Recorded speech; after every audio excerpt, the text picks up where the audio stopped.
The sun was setting, painting the sky with colours of orange and pink. Imelda and her younger sister Clarice were walking home from the market, carrying bags of food. The streets were busy, full of life. Kids were running around and laughing, while traders called out to customers trying to sell their goods. But something stopped Imelda in her tracks. Up ahead, she saw a young man sitting by a wall. His clothes were old and torn, and his hair looked messy. What made him stand out was the way he sat so still, his head bent down, like he was thinking about something sad. He wasn't asking for help, and he didn't seem to care that people were passing by. "Why did you stop?" Clarice asked, looking at her sister with confusion. Imelda didn't answer right away. She just kept staring at the young man, her heart feeling heavy. "Doesn't he look different?" Imelda said quietly. Clarice shrugged. "He's just a beggar, Imelda. They all look the same." But Imelda shook her head. "No, there's something about him. He just looks lost." Clarice rolled her eyes. "You can't help everyone, Imelda," she said, walking ahead. But Imelda didn't listen. She reached into her purse and pulled out some money. She bent down and placed it gently by the man's side. The young man looked up at her in surprise, his eyes wide. "Thank you," he said softly. Imelda smiled. "Please use it to buy something to eat." Clarice scoffed. "You're always trying to fix everything." But Imelda just smiled and walked on, knowing in her heart that she had done the right thing. As soon as they got home, Clarice wasted no time in telling their mother. "Mama Ella, guess what Imelda did today?" she said, throwing her shopping bag on the table. Mama Ella looked up from her tea, raising an eyebrow. "What now?" Clarice folded her arms and shook her head.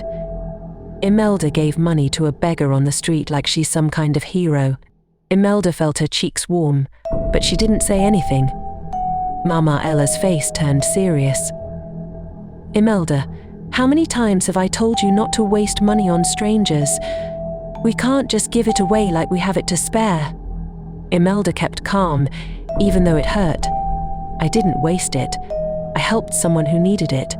Clarice rolled her eyes. "You always say that, but helping one beggar isn't going to change the world, Imelda." Just then, Calvin, their older brother, laughed. "Yeah, maybe Imelda should marry the beggar. Then she can live with him in the street." Mama Ella looked at Imelda, disappointed. "Look at your sister," she said to Clarice. "She's thinking about the future, not wasting time like Imelda. One day she'll marry into the Adekunle family and never have to worry about money." Imelda felt like she was invisible. She had always been the daughter who didn't get as much praise, while Clarice was the golden child. But she didn't mind. She had learned not to expect anything different. The next day, after work, Imelda decided to take the long walk home. The cool breeze felt nice after being stuck in the bank all day. As she walked down the quiet street, she saw him again, the young man, sitting by the side of the road. His name was Elijah. This time he wasn't sitting still. He was slowly walking, dragging his feet like he had been walking for a long time. His clothes were just as worn as before, but now he looked even more tired. Imelda couldn't ignore it. She rushed to catch up with him. "Hey, Elijah," she said, smiling as she approached. Elijah looked up at her, surprised. A small smile played at his lips. "Hey," he said softly, recognizing her from the day before. "What's wrong?" Imelda asked, noticing how slow he was moving. Elijah sighed. "I was trying to get across town, but I don't have money for the bus. It's a long walk, and I'm really tired." Without thinking, Imelda took out the money from her purse and pressed it into his hand. "Here," she said gently, "take this for the bus." Elijah hesitated, looking at the money, then back at her. "I can't keep accepting money from you," he said, but his eyes softened with gratitude. Imelda just smiled. "It's okay. I want to help." Elijah smiled weakly. "Thank you," he said, looking as if he didn't know how to express his thanks. "One day I'll repay you," he promised. Imelda nodded. "Maybe one day you'll help someone else too." She watched him walk away toward bus stop, feeling a strange warmth in her heart. Days passed, and Imelda couldn't stop thinking about Elijah. Every time she walked through the city, she found herself looking for him. Was he eating? Was he okay? Sometimes she left small meals for him, other times just a bottle of water.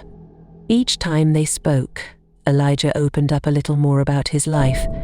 He told her how he grew up in an orphanage, how he had never known his parents, and how hard it was to find a job without a certificate. The more she learned, the more Imelda felt connected to him. He wasn't just a beggar, he was someone with a past, dreams, and a future that felt impossible.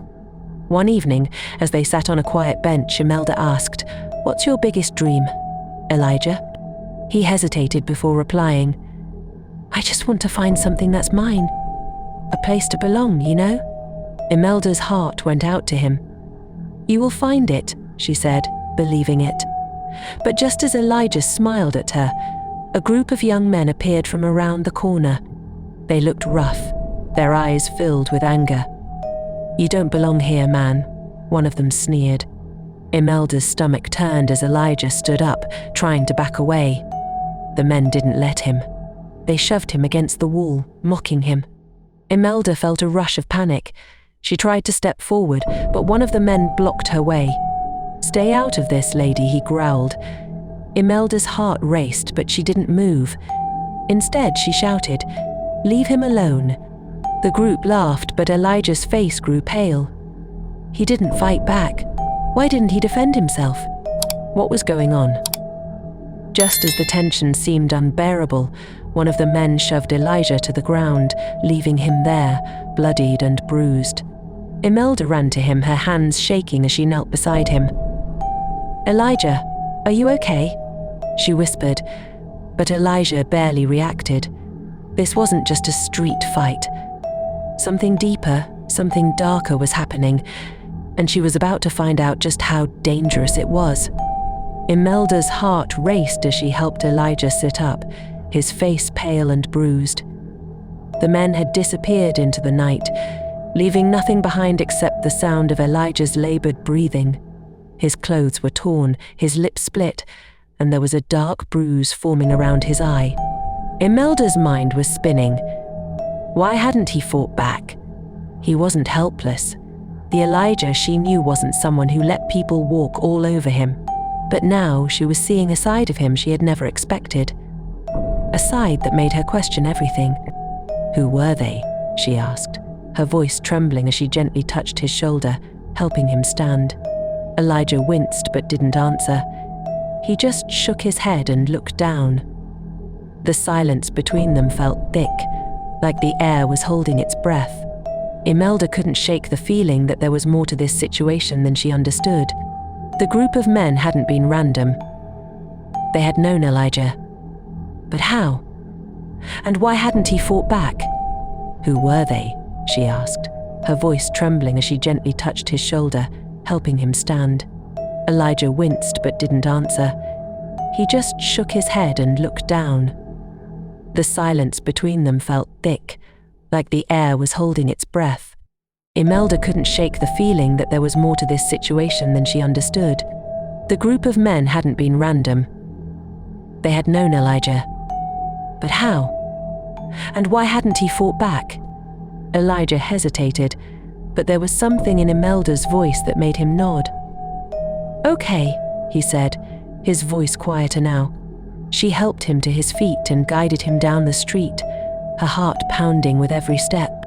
As they arrived at the clinic, Imelda's mind raced.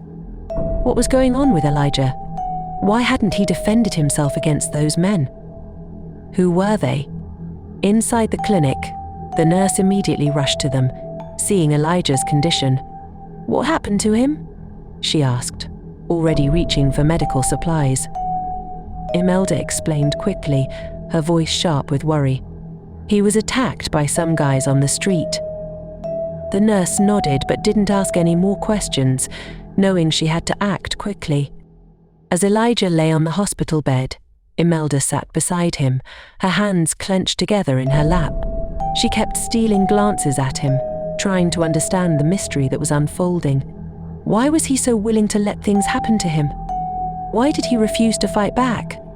After the nurse cleaned his wounds and stitched a deep gash on his arm, Imelda stayed by his side, refusing to leave him alone. "You're lucky it wasn't worse," the nurse said, handing Imelda some painkillers for Elijah. "He needs to rest. Keep him hydrated and make sure he doesn't overexert himself." "Why didn't you fight back?" Imelda finally asked, her voice soft.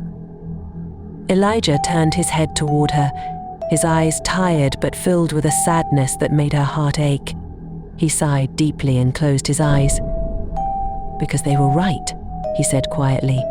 "I don't belong here." Imelda's heart skipped a beat. "What did he mean? What do you mean?" she asked urgently, leaning closer to him. "You belong here with me. You're not alone." Elijah opened his eyes slowly, meeting her gaze. "Imelda, I'm not just some guy you met on the street. I'm not the person you think I am." His words hit her like a wave, drowning her in confusion. What was he talking about? "What are you saying?" she asked, her voice trembling. "I can't explain it all right now," Elijah said, sitting up slowly. "But you need to know that the life I've been living is not what it seems." Imelda's pulse quickened. "What do you mean? Who are you, really?" Before Elijah could answer, a sudden knock at the door interrupted them. The door creaked open, and a man in a sharp suit entered.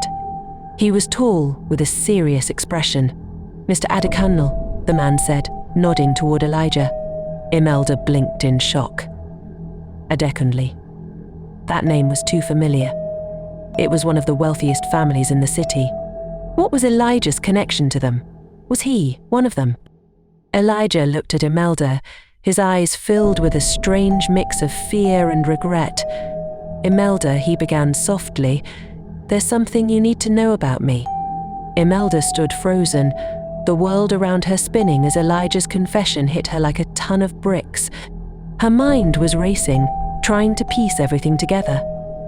Elijah Adekunle, the name struck her with a force she couldn't ignore. The Adekunles were rich, powerful, and untouchable. They owned the city, and their name was whispered with respect and fear. She had helped him, given him everything she had, yet now she was faced with a shocking truth that turned her entire world upside down. The man she had come to care for was more than just a kind soul on the streets. He was part of the very family she had never imagined she would be connected to. The weight of it all crashed down on her. How could he hide this from her? How could he pretend to be someone he wasn't? Imelda's thoughts were racing faster than she could catch them. Was everything they had shared real? Or was it all just a part of his plan to find out if someone could love him without his wealth? "Elijah," she whispered, her voice trembling with a mix of confusion and hurt. "You should have told me. All this time you never said a word about who you really are." She took a step back, her heart aching as she looked at him. She felt betrayed, but at the same time, she knew that the man she had grown so close to couldn't be completely fake. He had shown her kindness, shared his pain, and opened up to her in ways no one else had. Elijah stood up slowly, his face a mixture of regret and determination. "I didn't want you to love me for my name, Imelda. I wanted you to love me for who I am, me, not the title or the money. I had to know that someone could care for me, not my wealth." His eyes searched hers, desperately hoping she would understand. "I needed to find someone who would see me as a person, not a paycheck." Before Imelda could respond, the door opened with a loud creak. In stepped a tall, imposing figure, Chief Emmanuel Adekunle, Elijah's father. His presence seemed to fill the room with a heaviness that Imelda couldn't escape. The man exuded power, wearing his wealth-like armor. The shock of seeing him in the same room made Imelda's heart race even faster. How much deeper did this go? How tangled was the web Elijah had woven around her? Elijah stood tall, meeting his father's gaze with a defiant fire in his eyes. "Yes, I've made my choice," Elijah said, his voice firm and resolute.